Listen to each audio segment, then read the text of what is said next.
రేపు 11వ అంతర్జాతీయ యోగా దినోత్సవం జూన్ 21న జరగబోతుంది. దీనికి గౌరవ ప్రధానమంత్రి వర్యులు విశాఖపట్నం మన ఆంధ్రవర్యులు శ్రీ నారా చంద్రబాబు నాయుడు ప్రతిష్టాత్మకంగా తీసుకున్నారు. దీన్ని మనం వరల్డ్ రికార్డులా చేసి అలా గిన్నిస్ బుక్లో కూడా ఎక్కించడానికి కూడా ప్రయత్నాలు జరుగుతున్నాయి. కనుక దీంట్లో ప్రతి ఒక్కరూ భాగస్వాములే. రేపు 21వ తారీఖున విశాఖపట్నం అందరూ వచ్చి ఇక్కడ దిగ్విజయంగా ఈ కార్యక్రమాన్ని సక్సెస్ చేయవలసిందిగా అందరినీ కోరుకుంటున్నాం.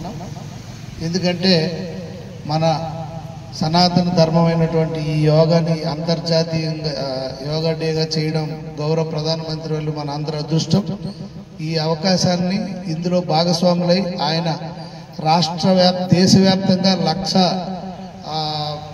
ప్లేసుల్లో చేయమని ప్రధానమంత్రి గారు అంటే ఓన్లీ ఆంధ్రప్రదేశ్లోనే మనం 1,00,000 పైచిలుకు ప్లేసుల్లో ఈ యోగా కార్యక్రమాన్ని చేపడతాను. 2,17,00,000 మంది ఆల్రెడీ ఎన్రోల్మెంట్ చేసుకున్నారు.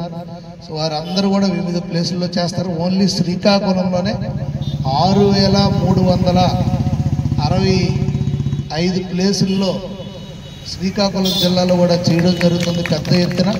ఇక్కడ కూడా 10 లక్షల మంది ఎన్రోల్ చేసుకున్నారు. 5 లక్షల పైచిలకు ఇప్పుడు దీనికి ట్రైనింగ్ క్లాసులు అటెండ్ అవుతున్నారు. మిగతా వాళ్ళు కూడా ఈ 3 రోజుల్లో అటెండ్ అయ్యి పెద్ద ఎత్తున ఈ ప్రోగ్రామ్ సక్సెస్ చేయాలి. ఇక్కడికి విచ్చేసిన వారందరూ కూడా ఒక వాలంటీర్లా ఒక వారియర్లా పనిచేసి ఈ 3 రోజులు అందరినీ భాగస్వాములు చేయవలసిందిగా ఈ సందర్భంగా నేను రిక్వెస్ట్ చేస్తూ ఈ యోగా యొక్క స్పిరిట్ యూనిటీని మనం ప్రపంచవ్యాప్తంగా తెలియజేయాలి.